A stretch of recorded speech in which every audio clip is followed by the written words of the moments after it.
cuties! Today is February 25, 2026 and we are 3 days away before our first art market for 2026. By the time I uploaded this video, for sure, tapos sa event. Come and join me as I prepare for Comiket UC!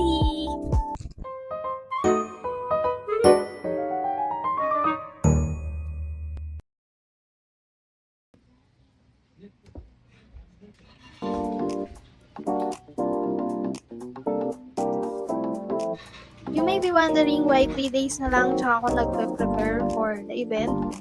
Well, this prep is kinda chill lang since I'm only checking my stocks, packing my new merch, practice my display, and pack up my things. Hindi muna ako magre-restock since medyo marami pang stocks na natira from last year. And I'm gonna phase out some merch to give way for new incoming merch sa mga darating na events and sa online shop. Though hindi siya totally phase out since it will still be available online through Shopee, but I will not bring them anymore sa mga susunod na events.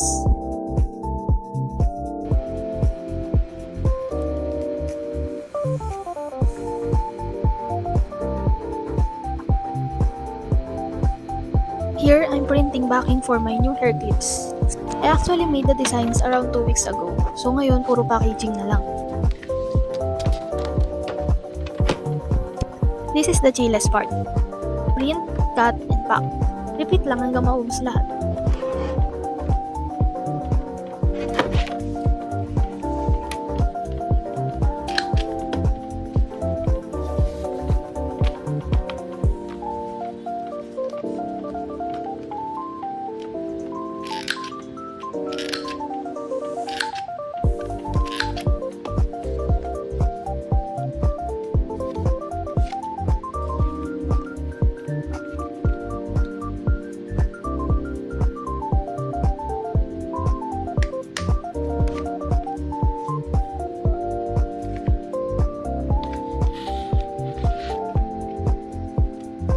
I'm super happy with the new designs and I can't wait to finally see them on my table. And hopefully, pupunta siya sa inyo.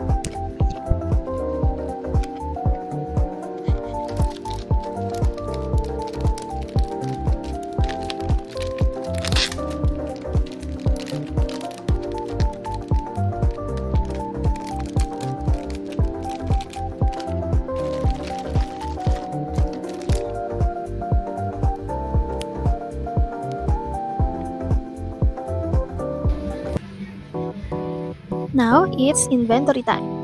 I need to count everything and record all the stocks sa Google Sheet na ginawa ko. Counting everything also helps me figure out which are my best sellers and worst sellers. Before, I used Toyverse to track my stocks and even as a POS during events. Pero let's be honest, nakakataranta mag-record in real time, especially habang naghihintay yung customer mo sa harap mo. So, I had to let it go. Now, I track and record everything manually.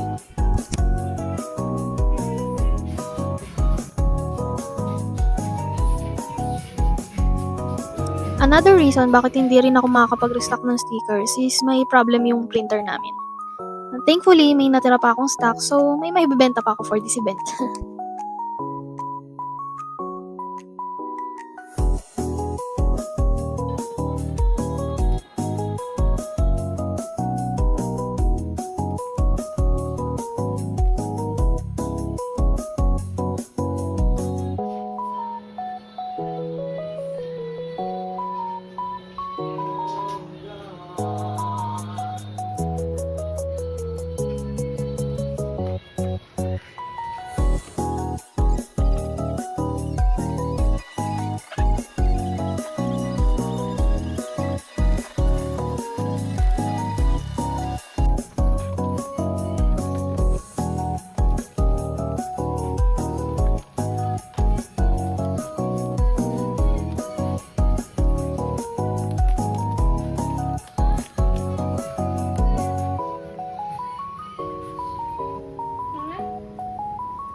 Before I pack everything, I like to do a practice display. This part takes hours, but it's worth it. I want everything on my table to feel special. Also, hindi ko alam bakit, pero it takes me around 2 hours to set up during the event. So, practicing beforehand really helps me stay within that time. Kasi if doon pa lang ako mag-iisip ng display ko, baka umabot ako ng 4 hours.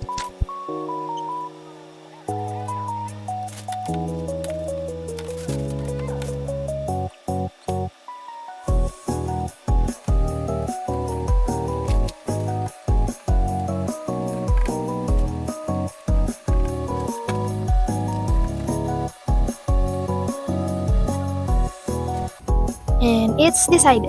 This will be the final look of my display. Now we're gonna take it all down.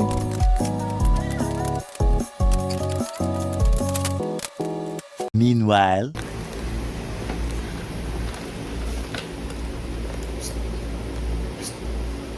Sama ka? Kasama ka ba? a few moments later.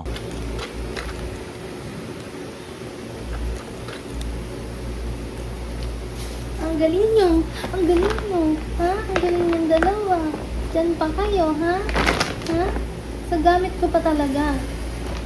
Ha? How dare you?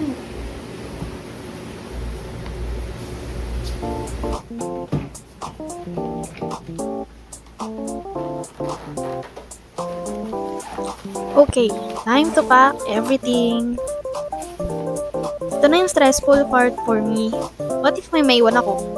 What if may nakalimutan ako? What if malimutan ko sarili ko? Charot!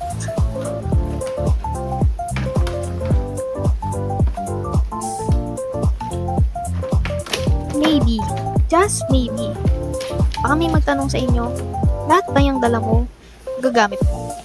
At ang dami mong pinapak? Well, kasi nga takot akong may maiwan. So, mas okay nang marami akong dala. At least, sure ako na kung kailanganin ko, nandyan lang. Kaysa naman, ma-stress pa ako sa event kasi hindi ko dala yung ganito, hindi ko dala yung ganyan, wala akong ganito, wala akong ganyan. You know?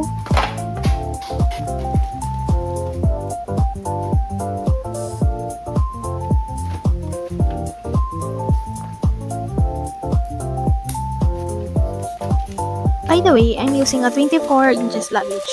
Kasya naman halos lahat. May panels and grids, acrylic racks, some of my merch, tablecloth and cloth cover, baskets, paper bag for packaging, and may signage. Hindi ko na napakita rito sa video but nandito rin nakalagay yung pegboard ko. Then, the bulky items, nasa eco bag.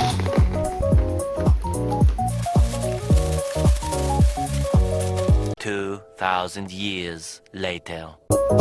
Now, I'm done. Gonna sleep and wait for the event day. It's event day! So, there's no English footage. We were super busy and as usual, the 2-hour setup still wasn't enough. I prepared so much but I was still rushing. But it's okay kasi we made it! Here are some clips from the event. Enjoy!